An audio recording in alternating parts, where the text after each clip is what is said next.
And the Mariners have officially been eliminated from playoff contention, not only because the Mariners just got absolutely manhandled by the Texas Rangers, but Houston also beat the Arizona Diamondbacks, taking them out of contention.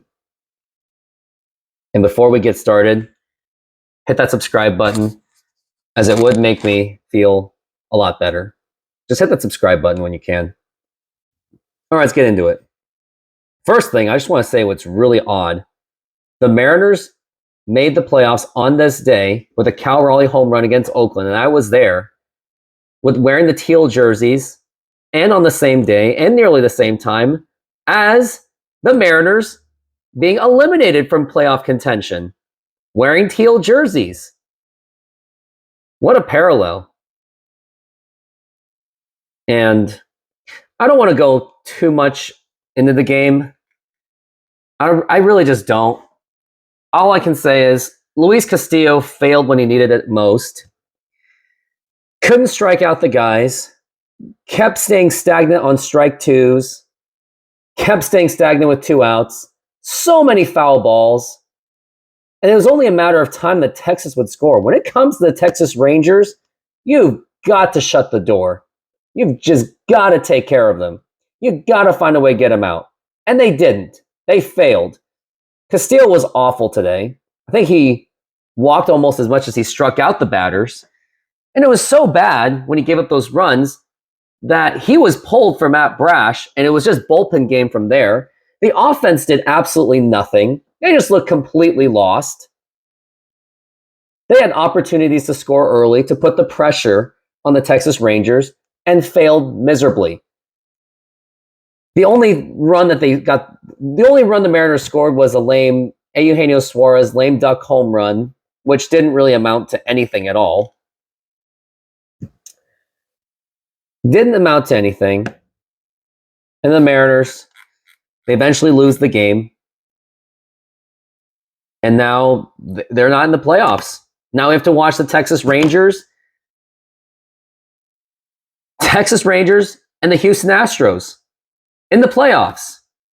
And who would have thought that it'd be the Texas Rangers? Well, I'm not saying that I didn't think they were going to make the playoffs, but I was thinking, yeah, well, Bruce Bochy could make a difference, and he made a difference. He turned around that team, and unfortunately, I hate to say it, you got to give credit where credit is due. Bruce Bochy turned that whole thing around, and now the Rangers are in the playoffs for the first time since 2016. But here's the thing. After the Mariners winning 21 games in August, which unfortunately I thought was in result of a very lightweight schedule, an 11-17 September is really going to do it, including games where you lost to the New York Mets, who just had a fire sale. You lost to Cincinnati. Well, they're a fighting team. I'd rather have David Bell as the manager than Scott Service. And I know I get the criticisms that I'm obsessively hating on Scott Service. Well, here's the thing. If he continues to make bad decisions like he does with his starting lineups, what he does with his bullpen, and his starting pitchers, what else am I supposed to say? Just leave it at nothing? I gotta say the truth. But no, I'm a hater. I get it.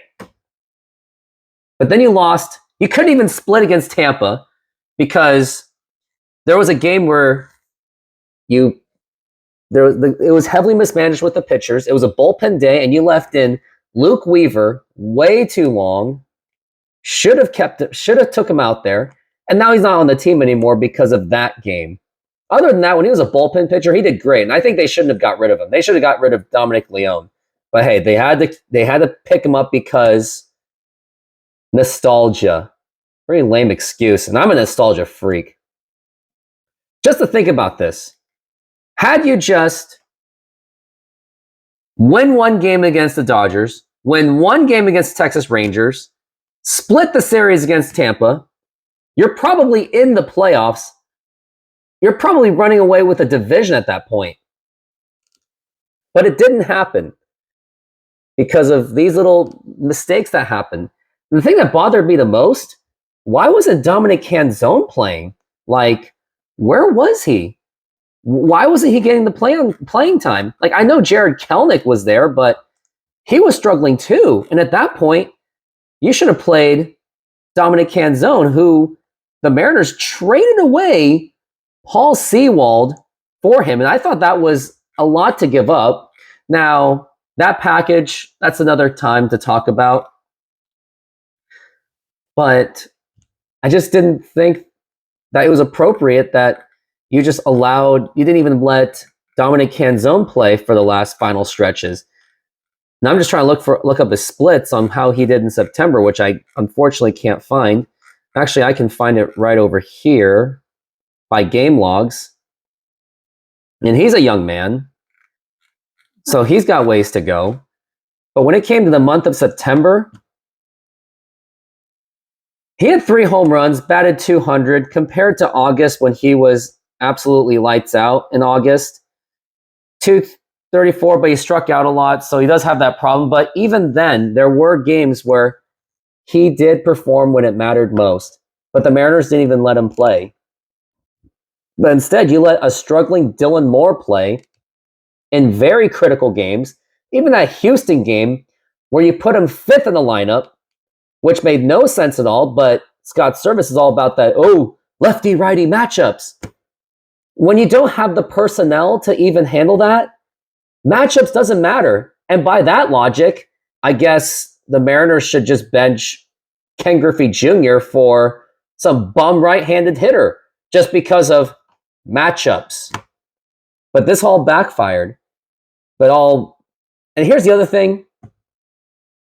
Going into 2024, I don't want to hear anyone, no Mariners fan, say it's just one game, even if it's April and May. I don't care. When there's winnable games out there, you gotta win. You cannot choke like that. I go back to the Cubs series where they choked, the Phillies where they choked, several games where they had their chances, and they choked. Now, if they lost if they just got blown out, then fine. It just wasn't their game, just wasn't meant to be. But Mariners lost several games where it was close, and they should have won those games.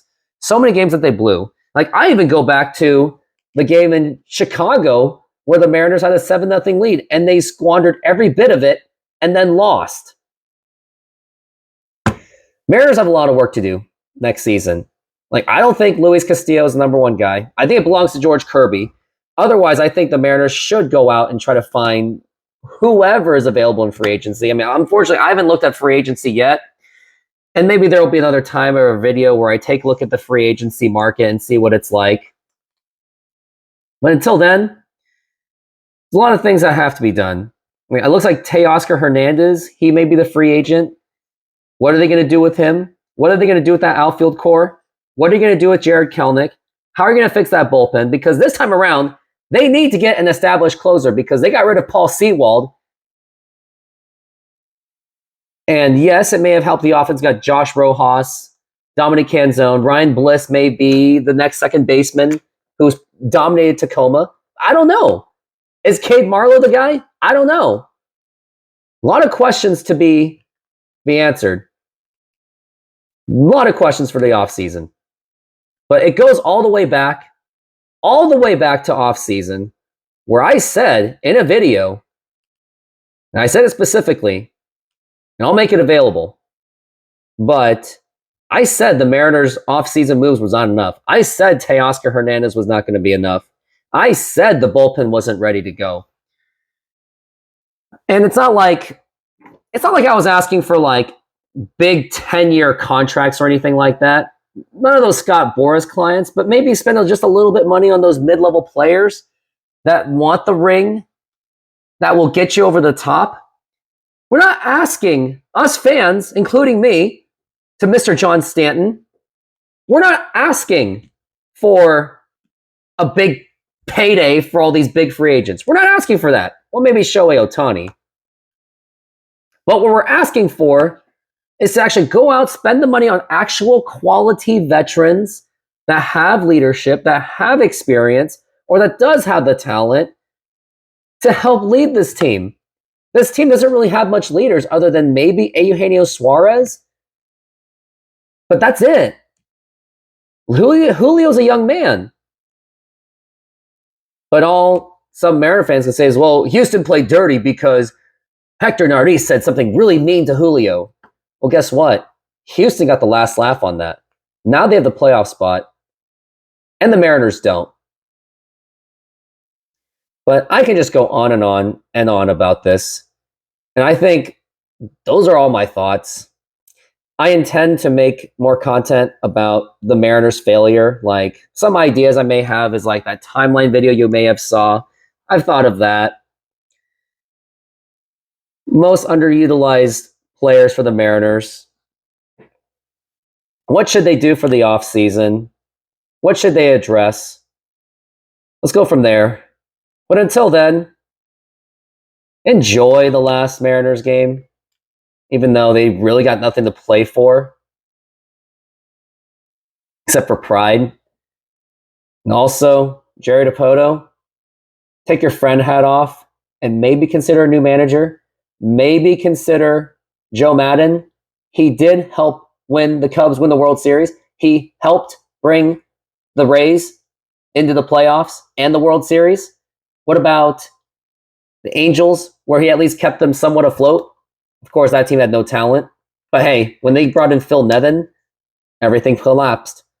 So maybe give Joe Maddon a shot. Why don't you just put Scott Service in just in a different role? Like, I do think he can do great things for this team still. Like, maybe make him like a scouting director, because let me look up Scott Service's resume. And after this, I'll end this video. But Scott Service, here's his resume. When he was with the Texas Rangers, he was a senior director of player development from 2004 to 2010. So he helped the Texas Rangers produce some young players at the time. Sorry. When he was hired by the Angels, he was a special assistant general manager to Jerry Dipoto. So maybe make him a general manager. Not necessarily the manager, but maybe put him in a role where it's more of an organizational role, not someone for the manager. I just don't think the manager spot is for him. He makes too many mistakes. He made critical errors with the lineups. Why don't you try something like that? And giving him a GM spot, he has more power by that anyway. So maybe try something like that. Sometimes it just doesn't work out. Now, as much as he has a good, decent record, he only has one playoff to show for it. Not even a playoff series win, which is the division series. Yes, the wild card, but not the division series. But those are my thoughts. Thank you very much for watching this video. If you did enjoy this or felt outraged, hit that subscribe button. And also, just want to say this. Thank you very much for following my content throughout the entire regular season. I will say this. I'm proud of myself that I went through this entire season. I could have done more. Could have done post games every single day, but just didn't think about it. But other than that, thanks for following. Thanks for being on the live shows. But here's the other thing too. I also cover the Seahawks as well, so look forward to that. I am looking forward to that. And if you're an Astros fan, I am looking to cover the Astros games in the playoffs as well. Otherwise, thanks for watching, and go Mariners.